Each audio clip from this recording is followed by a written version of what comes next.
ফুলকপির মাখা মাখা তরকারি বানিয়ে নিচ্ছি মহাষ্টমীর জন্যে।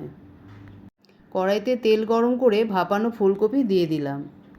হলুদ দিয়ে কিছুক্ষণ ঢেকে রাখলাম। ভালো করে ভাজা হয়ে গেলে তুলে রাখলাম।